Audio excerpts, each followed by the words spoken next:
इस सेक्शन में हम डील करेंगे अबाउट द ओबेसिटी। तो जैसा कि आप देख सकते हैं कि न्यूज़पेपर्स रिपोर्ट बता रही हैं लैंसेट की कि ओबेसिटी रेट जो है वर्ल्ड में ऊपर जा रहा है। नाउ हम इस सेक्शन में डिस्कस करेंगे कि ओबेसिटी है क्या, ओबेसिटी से क्या बीमारियां होती हैं, कैसे ये इम्पैक्ट करता है, क्यों ओबेसिटी होती है, आपको वर्ल्ड में और इंडिया में किस तरीके से ओबेसिटी जो है वो प्रिवेलेंट है, और इंडियन गवर्नमेंट किस तरीके से स्टेप्स ले रही है ताकि ओबेसिटी को जो है दूर किया जा सके। इस लेक्चर में हम इसको करेंगे। तो बात शुरू करते हैं सबसे पहले कि ओबेसिटी है क्या। तो देखिए, ओबेसिटी को अगर आम भाषा में बोलें तो जब ज़रूरत से ज़्यादा हाइट के मुकाबले जब वेट ज़्यादा हो जाता है because of body fat accumulation, तो उसी को ही आपको ओबेसिटी कहा जाता है। यहाँ पे जो है नॉर्मली जब ओवरवेट से भी ज़्यादा इंसान, जब जिसको ओवरवेट कंसिडर किया जाता है उससे भी ज़्यादा जब बॉडी फैट हो जाए तो फिर उसको ओबीस के कैटेगरी में डाला जाता है। इसको कैलकुलेट करने के लिए यूज किया जाता है बॉडी मास इंडेक्स का। अब जो बॉडी मास इंडेक्स है ये कैलकुलेट होता है, आप कोई भी कैलकुलेट आप भी कर सकते हो कि आपका जो वेट है उसको आप केजी में लिख लो, और उसके बाद आपकी जो हाइट है उस हाइट को आप मीटर में लिखो, और फिर उसको स्क्वायर कर दो। और जब आप डिवाइड करेंगे वेट से उस हाइट मीटर स्क्वायर को तो फिर आपको बीएमआई निकल के आएगा। अब जो बीएमआई है वो 18.5 से 25 के बीच में जब होता है तो उसको नॉर्मल वेट माना जाता है। 18.5 से जब है कम हो जाता है तो वो अंडर वेट की कैटेगरी में चला जाता है। ओवरवेट जब आपकी 25 से और 30 के बीच में रहे तो उसको ओवरवेट माना जाता है, और जब इससे भी ऊपर चला जाए तो फिर इसको ओबीज माना जाता है, यानी कि हाइट के मुकाबले वेट जो है वो काफ़ी ज़्यादा हो चुका है। अब बात करते हैं कि ओबेसिटी के कारण क्या हैं। कारण देखिए बहुत ही सिंपल कारण है, वो फैट का एक्यूमुलेशन होना। अब वो फैट का एक्यूमुलेशन के कारण जो है वो जेनेटिक्स हो सकते हैं, किसी किसी का जेनेटिक उस तरीके से उनकी जीन्स हैं कि वो ज़्यादा बॉडी फैट को क्या कर रही हैं, स्टोर कर रही हैं। So that could be one of the reasons. इसके अलावा जो मेजर फैक्टर आज के डेट में है वो है डाइट। तो डाइट में जब आप कैलोरीज को एक्सेसिव लेते हो, खास करके जो फैट्स एंड शुगरी फूड है, तो जो कैलोरी सरप्लस आपके बॉडी में क्रिएट होता है वो कैलोरी सरप्लस कहीं ना कहीं बॉडी फैट के रूप में एक्यूमुलेट होता चला जाता है, और उसी एक्यूमुलेशन की वजह से वेट गेन जो है वो आपको देखने मिलेगा। और इसमें डिपेंडिंग ऑन कि आप डाइट कैसा ले रहे हो, और साथ में अगर आप एक्सरसाइज नहीं कर रहे हो तो लैक ऑफ रेगुलर एक्सरसाइज जो है ये कहीं ना कहीं ज़्यादा और इम्पैक्ट करता है। तो जब भी आप एक्सरसाइज करते हैं तो वो जो कैलोरी है वो कैलोरी बर्न होती है। बट कोई अगर सेडेंट्री लाइफस्टाइल जी रहा है, यानी उसका मूवमेंट बहुत कम है, तो उस सेडेंट्री लाइफस्टाइल की वजह से जो है वो कैलोरीज बर्न नहीं होती, और जो भी आप खाते हो वो सरप्लस कैलोरी के रूप में आपको जमा होते चला जाता है। इसके अलावा जो है कहीं न कहीं एनवायरमेंटल फैक्टर्स को भी थोड़ा बहुत माना गया है कि अनहेल्दी फूड्स वहाँ पे आप खा रहे हो, हेल्दी फूड्स नहीं मिल रहे हैं, और सेडेंटरी लाइफ़स्टाइल, ये सारी की सारी जो चीज़ें हैं, ये आपको ओवरऑल कारण बनती हैं ओबेसिटी का। तो इंडिया में जो एक समस्या है वो आपको है कि भाई कैलोरी सरप्लस लोग फूड तो खाते हैं, कार्बोहाइड्रेट्स ज़्यादा कंज्यूम करते हैं रादर दैन आपको प्रोटीन्स। अच्छा, यहाँ से अगर बात करें कि क्या हेल्थ प्रॉब्लम्स हो सकती हैं, तो ओबेसिटी की वजह से जो सबसे बड़ा इशू है वो है हार्ट डिजीज़ का।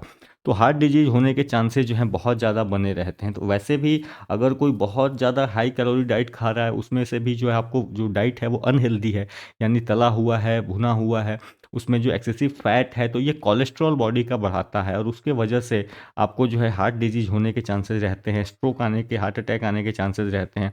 साथ ही साथ हाई ब्लड प्रेशर भी है, क्योंकि जो है आप वेन्स जो होती हैं और जो मत जहाँ से रक्त प्रवाह होता है वो कहीं ना कहीं ब्लॉक होता है आर्टरीज एंड वेन्स को, तो उसके वजह से जो है ब्लड प्रेशर हाई हो जाता है।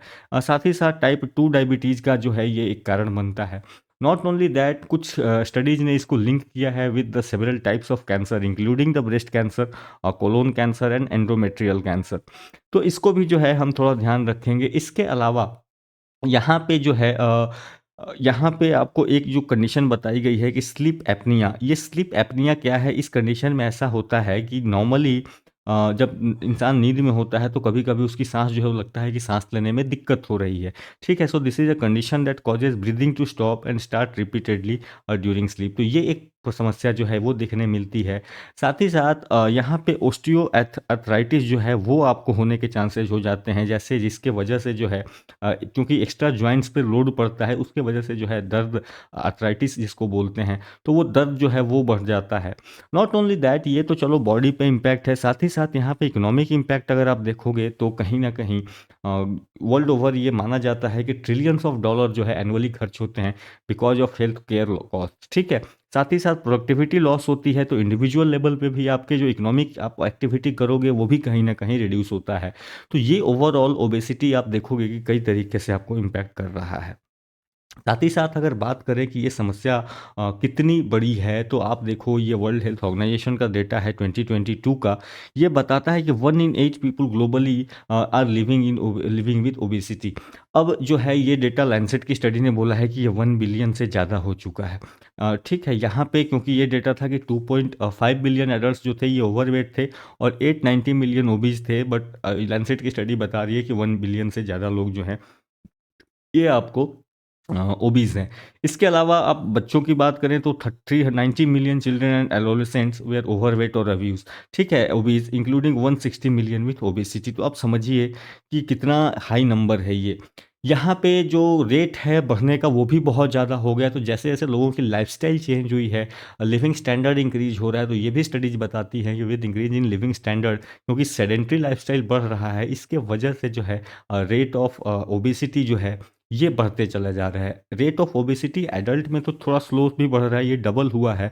बट जब हम बात करते हैं एडोलेसेंस एज की, तो वहाँ पे जो है वो 4 गुना आपको होता हुआ दिखेगा कंपेयर टू जो 1990s में हुआ करता था।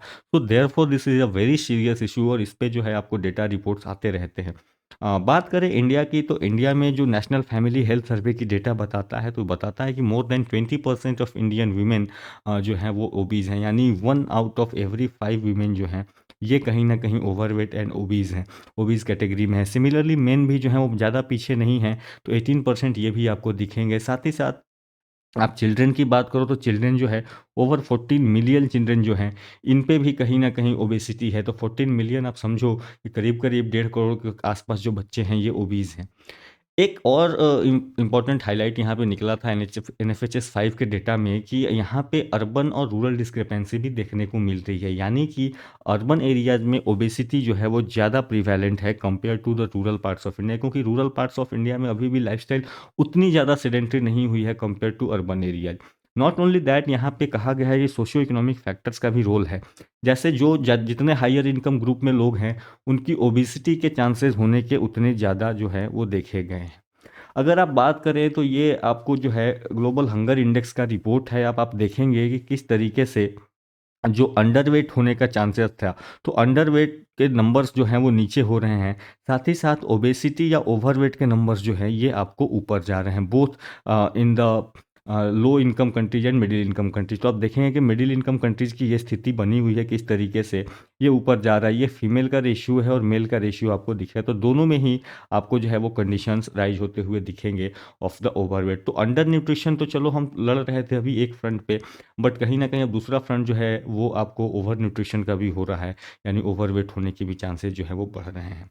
So this is a serious concern. वही इंडिया में अगर बात करोगे तो इंडिया में जो रिपोर्ट बता रही है कि आने वाले टाइम में 2060 तक करीब करीब 64% जो पॉपुलेशन होगी वो ओवरवेट हो जाएगी, अगर इस तरीके से जो है वो कहानी चलती रही तो।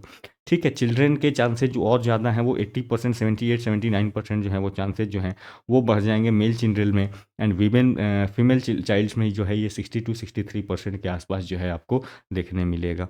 इसके साथ ही अगर आप और डेटा थोड़ा सा देखेंगे तो जो मैंने बताया कि रूरल एंड अर्बन एरियाज़ में डिफरेंस दिखेंगे, तो आप देखिए कि आपको रूरल एरियाज़ में जो है यहाँ पे आपको रूरल एरियाज़ में 90% की रेट है, जबकि अर्बन एरिया में 33.3% की रेट आपको दिखेगी।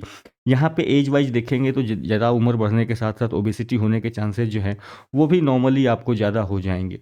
नॉट ओनली दैट, जैसा कि हमने बात करा कि because of its also depends on socio economic condition, तो वो भी आपको दिखेगा कि जिस तरीके से लोगों की आपको इनकम कैटेगरी बढ़ रही है, तो वहाँ पे जो है आपको ओबेसिटी के चांसेस जो हैं वो भी बढ़ते हुए दिखेंगे।